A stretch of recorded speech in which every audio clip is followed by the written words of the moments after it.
Hi, I'm here with the very, if I might say, very lovely Natasha. Hi, how are you doing? Very good, very good. So when did you get into Trinidad? We got in late Thursday night. Okay, so I imagine things have been a bit hectic for you. They have been, but we're used to it. That's usually a race weekend. So I understand you've done some rally here before. Yeah, man, I came to Trinidad for my first time in 2009, and I rallied a Group N car, and I did pretty well. I loved it. I've always loved the Trinidad people. Nice. So what do you prefer though, Trinidad Circuit or Trinidad Rally? Oh, that's a hard one. I loved rally. I loved my Group N car, but I also love circuit. It's two different loves, you know. So I love them both. For now, I'm doing circuit, but I know one day I'll do rally again for sure. So how are you finding our track?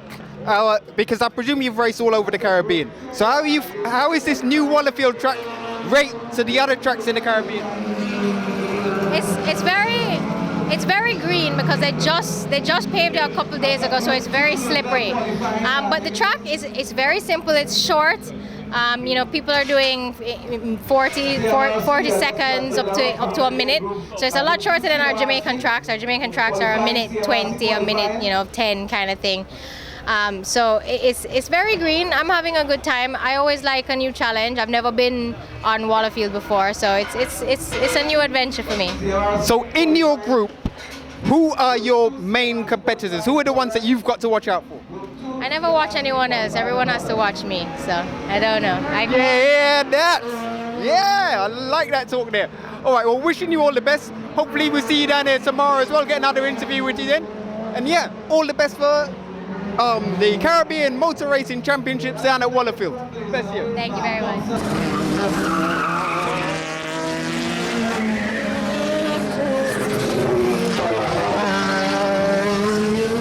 Hi, I'm down here with PeterRae, come down from Jamaica to race in the Caribbean Motor Racing Championships. Peter, you've been down here a couple of days. How you finding it so far? Track is very loose. You know, it's recently paved, so we have to do a slight different setup. But got a good run yesterday. Car was flying, motor is strong. Need a little bit more boost, but getting used to it. The top speed is quite scary. You know, we're not used to this sort of speed at Dover Raceway, but it's growing on me. So looking for a good day of qualifying today. I'm about to go and do a little practice run. The weather looks like it's going to open up with some heavy showers. So we got some wet, so we should be well set. What sort of speeds you clocking out there? I think about 138, 140 miles an hour. Wow. So your lap time is? Oh, I haven't checked on that. That was just a practice session yesterday. I spun out twice, feeling the limits of the car. So I know where not to go.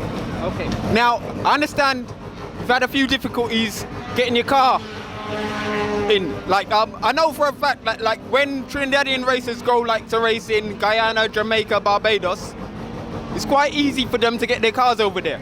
But I've heard of a lot of problems with foreign racers coming into the country.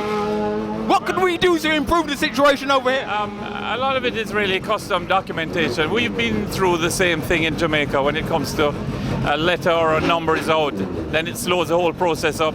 You know, if you forget to say that your car is left-hand drive, that slows you up in Trinidad, I gather, because they frown on the left-hand drive vehicle. But it's a race car, it's not going on the road.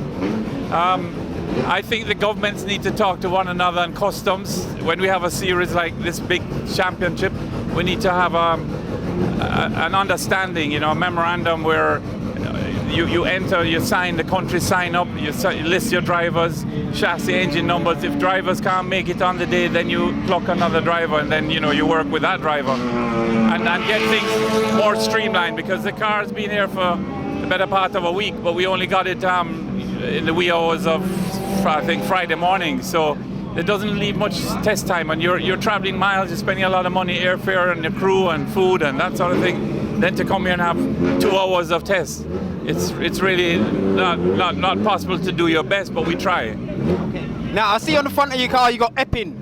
Tell us a little bit about Epping. Yeah, Epping is my local sponsor in Jamaica. They're a fuel company, and they also do oils. I actually race on their 2050 mineral oil.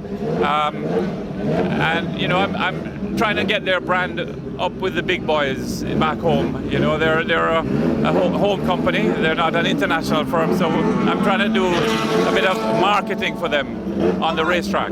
So Epping Motor Oil is actually a Caribbean motor oil, yeah? Well, Epping is out of Jamaica.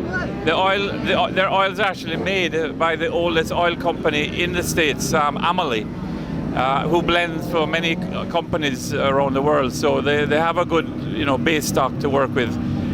It's just that they don't have the massive budget like the other guys, but we try and work together. We're somewhat old school, but we're up there with some power. Anyone other sponsors you want to shout out? Well, I'm open for sponsors here in Trinidad. The budget is very tight. It's a bit like dental floss. If I can get some help at this short notice, anything really will help us to hopefully carry the checkered flag home. So out there today and yesterday, who do you think are your sort of like your closest races, your biggest competition? Well, Christian Jeffries, obviously, and any of these evolutions. Christian Motoracing, his car is so well prepared. That's the Megan. No. Right. Okay. Right. Yes. Budaram's Megan. That's out of this world. I was drooling over it this morning. Wondering, wow, when will I ever own one of these? But it's good to see technology coming into the Caribbean. We have one in Jamaica, and there's Mark Vera's car and one in Barbados. So it's good. We're raising the ante.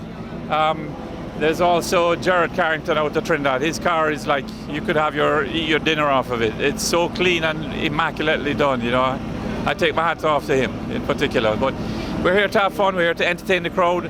Carry the Zoom Zoom flag. The Reggae Racers is here. Natasha Chang. The two of us are here. Yeah, Zoom Zoom. Yeah, we Reggae Racers, man. Yeah, that's it.